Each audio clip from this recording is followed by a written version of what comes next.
Hello বন্ধুরা, আশা করছি সবাই ভালো আছেন। Good morning. আজ আমি আপনাদের দেখাবো পোস্ত বড়া করে। তার জন্য আমি কিছুটা পেঁয়াজ আর লঙ্কা কুচিয়ে রেখেছি। আর এই যে দেখছেন, মিক্সির মধ্যে পোস্তটা বেটে নিয়েছি। পোস্তটা বেশি জল দিয়ে বাটবেন না, একটু শুকনো করে বাটবেন, যাতে বড়াটা করতে আপনাদের সুবিধে হয়। আর পোস্তটা বাটার সময় আমি কাঁচা লঙ্কা দিয়েছিলাম দুটো, আপনারা আপনাদের ঝাল টেস্ট অনুযায়ী ঝালটা দেবেন, আর একটু নুনটাও দিয়ে দিয়েছিলাম।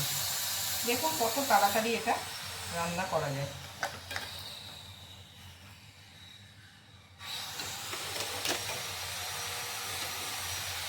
কড়া বসিয়েছি, কড়াটা গরম হোক। এই দেখুন তেলটা গরম হয়ে গেছে, গ্যাসটা কমিয়ে দেবো তেলটা গরম হলে। তারপর আপনি পোস্তটা দিয়ে দেবেন। গ্যাসটা কমিয়ে করবেন, একদম বাড়িয়ে দেবেন না, তাহলে কী হবে, আপনার পোস্তর ভেতরটা কাঁচা থাকবে, ওপরটা পুড়ে যাবে। অনেকে এর মধ্যে খাবার সোডা, বেকিং পাউডার এই সকল দেখে দিয়ে থাকেন।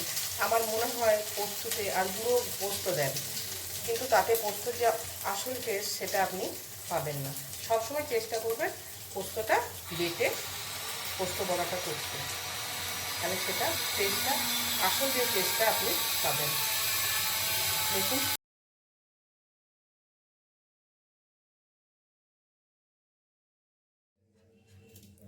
ফিরে এলাম কিছুক্ষণ পর, গ্যাসটা অফ করে দিলাম। আমার পোস্ত বড়া রেডি। বারবার বলছি, আপনারা পোস্ত বড়া বানাতে গেলে বিশেষ কিচ্ছু দেবেন না। হ্যাঁ, এটা আপনি যদি কেউ পেঁয়াজ না খান, পেঁয়াজটা স্কিপ করতে পারেন, কিন্তু ওই খাবার সোডা বা বেকিং সোডা, পোস্তর গুঁড়ো এই সকল দিলে কিন্তু আপনার টেস্ট হবে না। শুধুমাত্র পোস্তটা বেটে পেঁয়াজ দিয়ে লঙ্কা দিয়ে করতে হবে। এতে দেখবেন পোস্তর যে অরিজিনাল টেস্ট বা স্বাদ পোস্ত বড়া, সেটাই আপনি পাবেন। Thank you. আপনাদের যদি আমার রেসিপিগুলো ভালো লাগে কমেন্ট করে জানাবেন। প্লিজ প্লিজ প্লিজ শেয়ার করবেন, সাবস্ক্রাইব করবেন।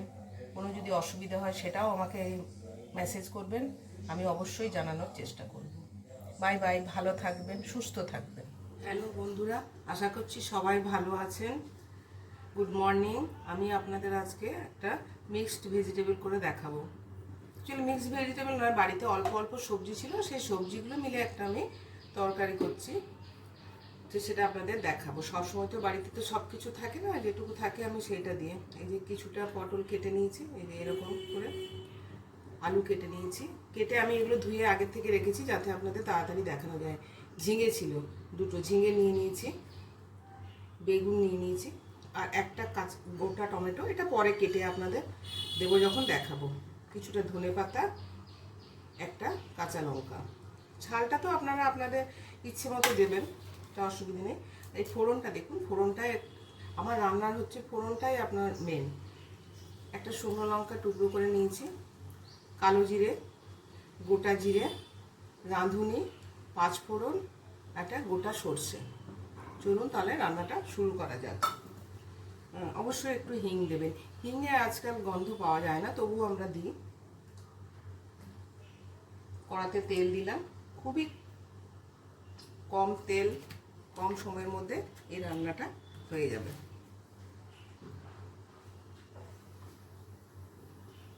তেলটা অল্প গরম হবে,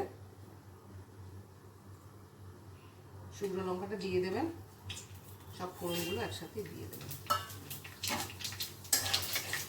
গ্যাসটা কমিয়ে দেবেন, তেল বেশি একদম গরম করবেন না, পুড়ে যাতে না যায় ফোড়নটা, সেটা খেয়াল রাখতে হবে। হিংটা দিয়ে দিলাম, এরপর আলুটা দিয়ে দেবো। রান্নাটা করতে বেশি সময় লাগে না, সবসময় একটু তাড়াতাড়ি রান্না হবে, হেলদি এবং টেস্টি হবে। আমরা সবাই ব্যস্ত, বাইরে বেরোই, সেই সকল রান্নাগুলো নিতে হয়। গ্যাসটা বাড়িয়ে দিলাম, আলুটা একটু নেড়ে নিলাম, এরপর পটলটা দিয়ে দেবো।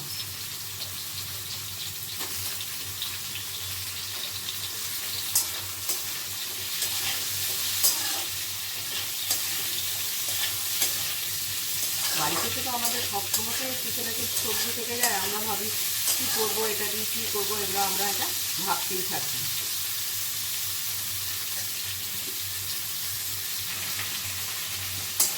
এই দেখুন আলু পটলটা একটু ভাজা ভাজা হয়ে গেল।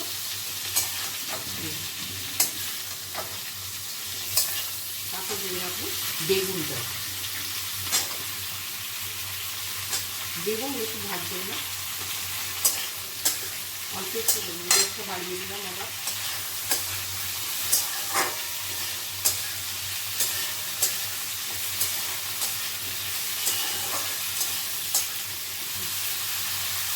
বেগুনটা দিয়ে একটু নেড়ে চেড়ে নিয়ে আপনি ঝিঙেগুলো দিয়ে দেবেন।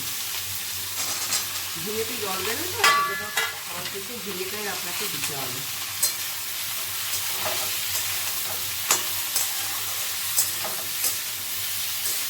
বেশিক্ষণ সময়ও লাগে না।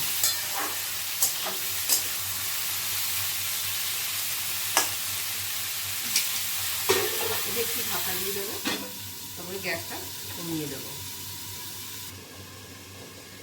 ফিরে এলাম 2 মিনিট পর, দেখি গ্যাসটা বাড়িয়ে দিলাম। দেখুন অনেকটাই ভাজা ভাজা হয়ে গেছে। এটা বিশেষ কিছু মশলাও আমি দিইনি। টমেটোটা কাটলাম, কেটে রেখে দিলাম, দিয়ে দিলাম কাঁচা লঙ্কাটা দিয়ে দিলাম। অবশ্যই বলি টমেটোটা যখন দেবেন দেখি নুন দিয়ে দেবেন। নুন হলুদটা সুবিধা আপনাদের তো স্বাদ মতো নুন দিয়ে দিলে টমেটোটা তাড়াতাড়ি গলে যায়।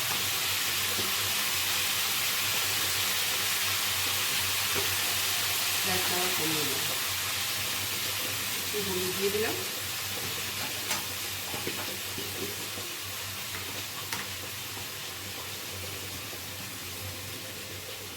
একটু ধনে গুঁড়ো দিলাম, একটু জিরে গুঁড়ো।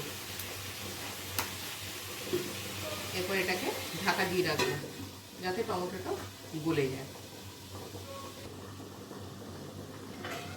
ফিরে এলাম কিছুক্ষণ পর। এই দেখুন গ্যাসটা বাড়িয়ে দেবো। এই দেখুন টমেটোটা নরম হয়ে গেছে। এরপরে টমেটোটা একটু পেস্ট করে নেব।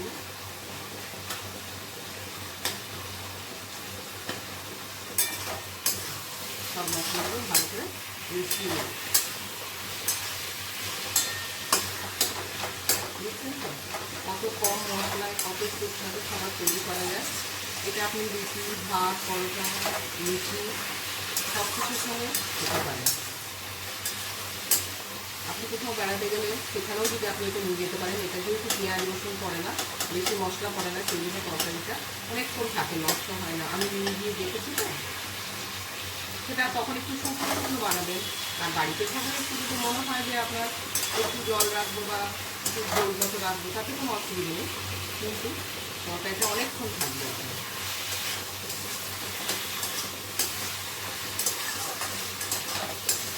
গ্যাসটা বাড়িয়ে আমি একটুখানি নেড়ে নিলাম।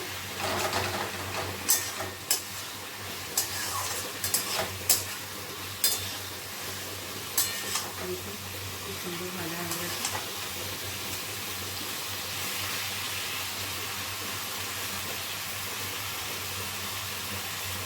এই যে আমার মেন টিপস আপনাদের বলেছিলাম, আমি একটু জল গরম করে রেখেছি। তরকারিটা আমি কোনোদিনই ঠান্ডা জল দিই না। কিছু রান্না আছে যেটা ঠান্ডা জল দিতে হয়, কিন্তু ম্যাক্সিমাম সব রান্নায় আমি একটু গরম জল দিই। জলটা আপনারা যেরকম রাখবেন ঝোল, সেরকম অনুযায়ী জলটা দেবেন। দেখলেন কত তাড়াতাড়ি আমার রান্নাটা হয়ে গেল।